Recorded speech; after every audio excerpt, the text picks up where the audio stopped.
Merci de nous rejoindre sur Europe 1, 13h-14h. Vous écoutez Céline Giraud. Et pour décrypter l'actualité aujourd'hui, Céline, sont avec vous Charlotte Dornelas, journaliste au Journal du Dimanche, et l'ancien juge d'instruction Georges Fenech. Et après Romans-sur-Isère, direction le Bas-Rhin à Renheim, on vient d'en parler, cette adolescente de 13 ans, prise à partie par 4 élèves mineurs de son établissement scolaire, qui lui reprochaient de ne pas respecter le jeûne imposé par le Ramadan. La police des mœurs, après Samara à Montpellier, a encore frappé. Et puis alors, la police des mœurs a 13 ans. Oui. Donc qu'est-ce que ça en donnera à 25 ? Enfin, je veux dire, et la police des mœurs qui ne se contente pas en plus de dire ce qui est licite ou ce qui ne le serait pas, mais qui frappe pour faire respecter quelque chose que par ailleurs cette jeune fille a peut-être tout simplement pas envie de respecter.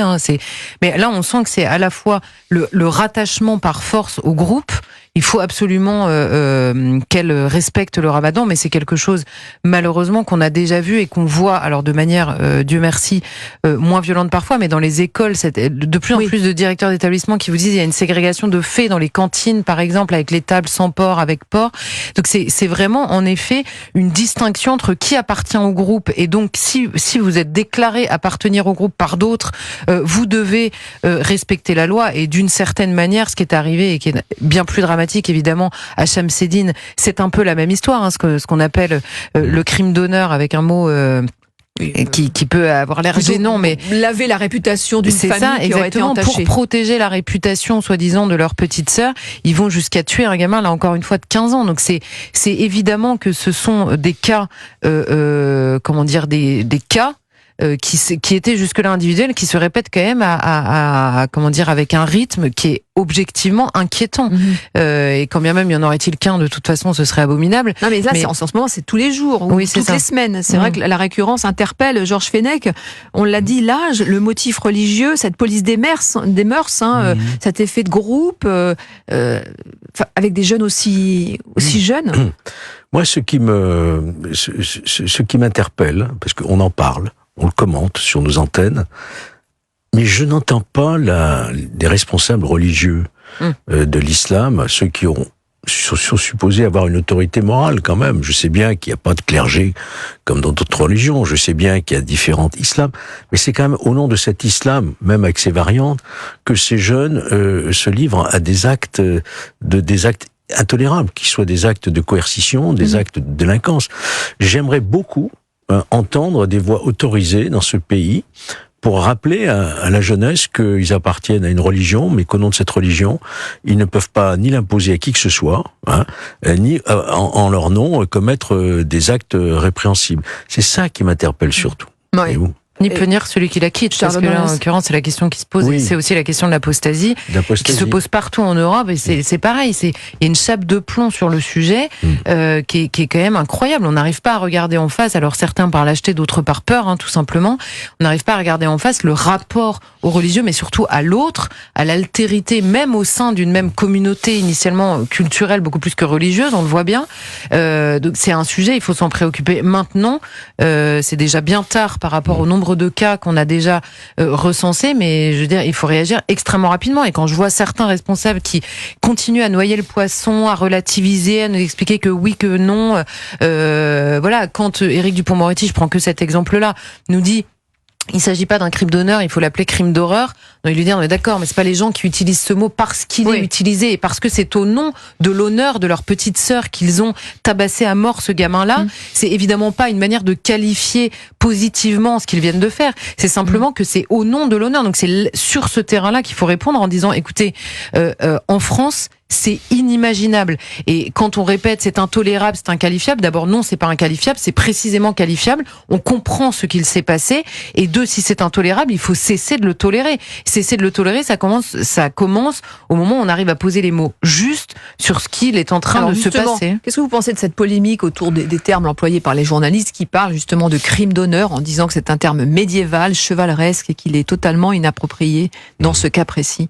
Non, en l'occurrence, c'est pour ça qu'il est utilisé. Il y a certains pays dans lesquels le crime d'honneur continue à exister. Il y a d'ailleurs beaucoup de pays dans le monde dans lesquels ça a existé et ils ont été absolument supprimés. Mais il y a des pays aujourd'hui où le crime d'honneur continue à être fait. Quand je dis c'est important d'utiliser les bons mots, c'est pas que je pense que ce soit moi une question d'honneur qui se joue là-dedans. C'est simplement que si ces jeunes garçons, notamment les frères de cette jeune fille, vont d'abord mettre un coup de pression aux amis qui l'entourent parce qu'ils n'ont pas le droit d'échanger avec elle sur tel ou tel sujet, et qu'ils finissent par aller trouver ce gamin, le fracasser à mort, être capable à 15 ans de le laisser mort sur un trottoir, et en plus d'appeler les secours en mentant pour essayer de se protéger eux-mêmes. Je veux dire, ils en arrivent à un stade pour protéger la réputation de leur sœur, puisque c'est ça qu'ils évoquent eux-mêmes.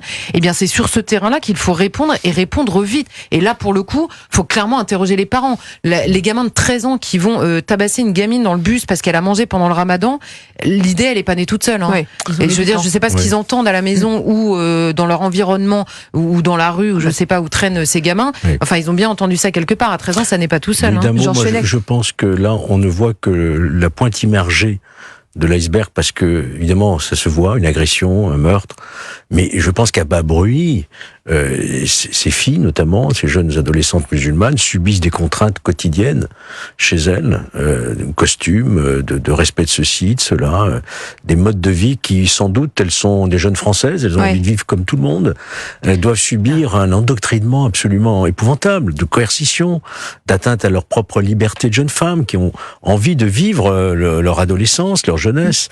Je pense que tout cela, il faut voir qu'il y a des souffrances au sein des familles qu'on ne voit pas toujours, qu'on ne signale que très rarement, mais qui existent véritablement. Et je reprends l'exemple, vous souvenez-vous du jeune homme qui a assassiné Dominique Bernard. Sa sœur, on avait eu le témoignage de sa mère, sa sœur, via leur avocat, qui avait expliqué que la petite sœur a été brouillée avec son frère parce qu'il voulait l'empêcher d'aller à l'école à partir du moment où elle avait 11 ans, parce qu'elle ne pouvait pas porter le voile à l'école. Donc ce frère-là l'avait empêché. Je veux dire, quand vous accumulez ces témoignages, il y a en effet des jeunes filles aujourd'hui en France qui sont empêchées. Alors moi, je veux bien que le féminisme consiste simplement à libérer des femmes qui sont déjà absolument libres de vivre exactement comme elles veulent, et se taire sur celles qui ont besoin précisément de notre aide parce que on aurait décidé que leurs frères appartiennent au statut de victime éternelle pour toujours et à jamais. Mais dans ces cas-là, il faut arrêter de se moquer du monde. On n'aide pas les femmes, on aide quelques-unes parce qu'on a décidé qu'on voulait détruire un modèle beaucoup plus qu'aider qui que ce soit.